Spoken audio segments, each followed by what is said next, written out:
नमस्कार, झारखंड के संथाल परगना न्यूज में आपका स्वागत है। अब आप खबर जानेंगे दुमका, देवघर, जामताड़ा, गोड्डा, पाकुड़ और साहिबगंज जिला से। आप न्यूज को किस गांव या शहर से देख रहे हैं, हमें कमेंट में जरूर बताएं। वीडियो को शुरू करने से पहले आज का लाइक एम 50 रखते हैं। उम्मीद है आप इसे पूरा कर देंगे। तो चलिए जानते हैं शाम तक का मुख्य समाचार।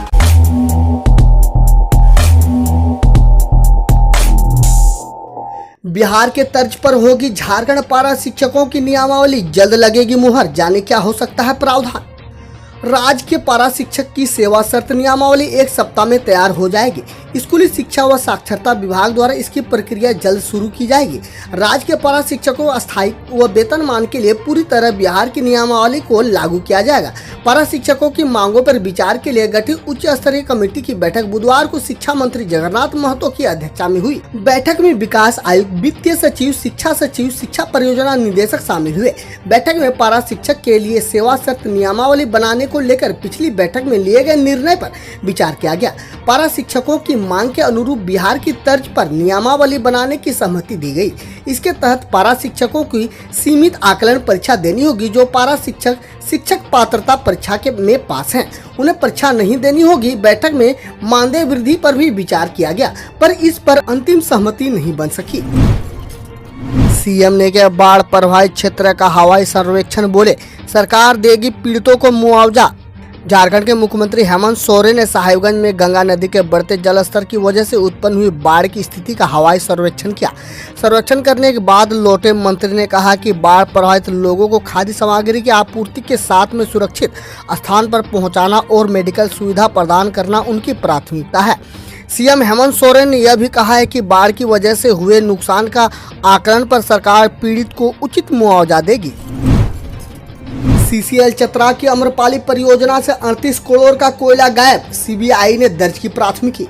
सीबीआई रांची व सीसीएल यानी सेंट्रल कोल फील्ड लिमिटेड की जांच टीम के अचूक निरीक्षण में चतरा के मगध अम्रपाली एरिया सीसीएल के अम्रपाली परियोजना के कोल स्टॉक से 8,75,774 मीट्रिक टन कोयला गायब मिला है। इसे सीसीएल को करीब 38,63,64,471 रुपए का घाटा हुआ है। जांच में पुष्टि के बाद सीबीआई की रांची स्थित भ्रष्टाचार निरोध ब्यूरो ने अम्रपाली परियोजना के प्रोजेक्ट अधिकारी, मैनेजर, सीनियर मैनेजर सहित 7 नामजद व अन्य अज्ञात के विरुद्ध प्राथमिकी दर्ज की है। अब आपको मिलेगी झारखंड की बनी हुई तसर की साड़ी, जाने क्या हुआ है नया। तसर रेशम के धागे के उत्पादन में झारखंड दशकों से आगे रहा है, लेकिन अभी तक वहां इस धागे से साड़ियों का निर्माण नहीं होता था। झारखंड के खूबसूरत तसर रेशम के धागों से दूसरे राज्य के बुनकर शानदार वस्त्र बनाते थे और उससे कारोबारी कमाई करते थे, लेकिन अब ऐसा नहीं होगा। पहली बार झारखंड के तसर से राज्यों में ही वस्त्र निर्माण का कार्य शुरू हुआ है। झारखंड राज्य खादी बोर्ड के पहल मुख्यमंत्री कार्यालय से मिली जानकारी के अनुसार झारखंड राज्य खादी बोर्ड की यह नई पहल है। सीएम ऑफिस के प्रवक्ता ने बताया कि मुख्यमंत्री हेमंत सोरेन के आदेश के बाद बोर्ड के चांडिल स्थित उत्पादन और प्रशिक्षण केंद्र में पहली बार तसर साड़ियों का उत्पादन शुरू किया गया है। ये साड़ियाँ गुणवत्ता में काफी अच्छी मानी जा रही है। उन्होंने बताया कि चांडिल के केंद्र में तसर धागों की बुनाई और फिर उसकी डिजाइनिंग तक का काम किया जा रहा है। अभी उत्पादन सीमित मात्रा में है, लेकिन इसका उत्पादन बढ़ाने की योजना है। बोर्ड अब आमदा और कुचाई के प्रशिक्षण और उत्पादन केंद्रों में भी साड़ियों के उत्पादन पर ध्यान केंद्रित कर रहा है। इससे राज्य के बुनकरों को रोजगार मिलेगा। झारखंड के टाटानगर से गुजरने वाली ये 5 ट्रेन चल रही है विलंब से। यह ट्रेन 6 घंटे 57 मिनट चल रही है लेट। चक्रधरपुर मंडल में संचालित टाटानगर रेलवे स्टेशन का नाम देश के महत्वपूर्ण स्टेशनों में से गिना जाता है। यहाँ से हर 30 जोड़ी ट्रेन से अधिक ट्रेनों का परिचालन होता है। गुरुवार को यहाँ से गुजरने वाली 5 ट्रेन अपने निर्धारित समय से विलंब चल रही है। विलंब से चलने वाली पहली ट्रेन है बड़विला से चलकर टाटानगर को जाने वाली 58-10-4। बड़विला टाटानगर पैसेंजर अपने निर्धारित समय से 23 मिनट विलंब चल रही है। राज्य में सक्रिय है मानसून, झारखंड के किन जिलों में आज होगी बारिश, तो आइए जानते हैं खबर को थोड़ी विस्तार से। राजधानी रांची में सुबह का मौसम सुहावना है। बुधवार को रांची में हुई हल्की बारिश के कारण सुबह हल्का ठंडापन महसूस हो रहा है। रांची में देर रात तक 10 मिलीमीटर बारिश रिकॉर्ड की गई। इसके साथ ही आर्द्रता का स्तर 97% है। रांची के मौसम पूर्वानुमान में बताया गया है कि दिन में सामान्य रूप से बादल छाए रहेंगे। इसके साथ ही 1 से 2 बार हल्की बारिश में मेघ गर्जन और वज्रपात के साथ होने की संभावना है। बारिश के कारण रांची में अधिकतम आर्द्रता स्तर 98% तक पहुंचने की संभावना है। वहीं अन्य जिलों के मौसम पूर्व अनुमान में बताया गया है कि राज्य में मानसून पूर्ण रूप से सक्रिय है। इसके कारण राज्य के कई हिस्सों में बारिश होने की आशंका है। मौसम वैज्ञानिक अभिषेक आनंद ने बताया है कि पूर्वी सिंहभूम, सरायकेला, खरसावां, पलामू, गढ़वा, चतरा, कोडरमा, लातेहार और लोहरदगा में भारी बारिश होने की आशंका है। वर्तमान में मानसून का टप लाइन जमशेदपुर से होकर गुजर रहा है। इसके साथ ही बंगाल की खाड़ी में बना चक्रवाती क्षेत्र अब कम गहरा होता हुआ नजर आ रहा है, मगर इसका प्रभाव अभी भी गंगा के मैदानी इलाके झारखंड और उड़ीसा में देखने को मिल रहा है।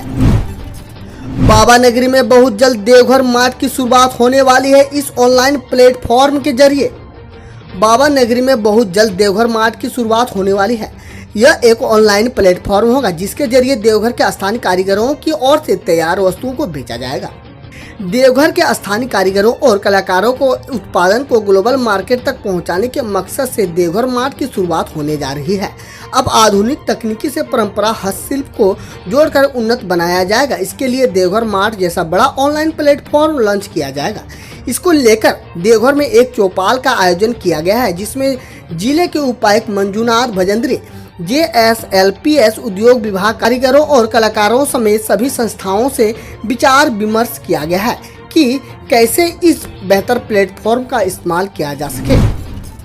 झारखंड टीम के ट्रायल के लिए दुमका के 3 खिलाड़ी हुए चयनित। झारखंड के अंडर 16 टीम के गठन के लिए झारखंड राज्य क्रिकेट एसोसिएशन के द्वारा आयोजित चयन ट्रायल के लिए दुमका के 3 खिलाड़ी जयजीत रॉय, रोहित रंजन और योगदेव अनुरोध को 19 अगस्त को रांची के अंतर्राज्यीय क्रिकेट स्टेडियम में रिपोर्ट करने को कहा गया। इन तीनों खिलाड़ी का जिला स्तरीय अंडर 14 क्रिकेट प्रतियोगिता में काफी अच्छा प्रदर्शन था। यह तीनों ही दुमका के LJ कैंप के क्रिकेट एकेडमी में क्रिकेट सीखते हैं। इनके चयन से इनके साथी खिलाड़ी एवं कोच अमित रंगराजन काफी खुश है। अकादमिक से जुड़े बच्चों के अभिभावक ने भी इनके उज्जवल भविष्य की कामना और उन्हें शुभकामनाएं दी है। अन्नपूर्णा देवी बोली, झारखंड के शैक्षणिक पिछड़ेपन को दूर करने की कोशिश करेंगी। IIT ISM में बुद्धिजीवियों के साथ संवाद में केंद्रीय शिक्षा राज्य मंत्री अन्नपूर्णा देवी ने कहा है कि झारखंड के शैक्षणिक पिछड़ेपन को दूर करने के लिए हर संभव प्रयास करेंगे। इसके लिए उन्होंने बुद्धिजीवियों से आह्वान किया है कि वे कभी सही सलाह दे सकते हैं। आज़ादी के 75वें वर्ष पर प्रधानमंत्री ने कहा है कि 100 साल में भारत कैसा हो, इसको लेकर अभी से प्रयास करने की जरूरत है। केंद्र सरकार देश और प्रदेश के विकास को लेकर गंभीर है। बुद्धिजीवियों के संवाद में BMKU के कुलपति अंजनी श्रीवास्तव अपनी टीम के साथ पहुंचे। सिफर निदेशक डॉक्टर PK सिन्हा राष्ट्रीय स्तर पर पुरस्कार वैज्ञानिक के दल के साथ मौजूद थे। हम रोज ऐसे ही न्यूज लाते रहेंगे, तो यदि आपने अभी तक क्लीन न्यूज को सब्सक्राइब नहीं किया है तो पहले फटाफट सब्सक्राइब कर लें, साथ ही बेल आइकन को दबा दें ताकि कोई अपडेट मिस ना हो।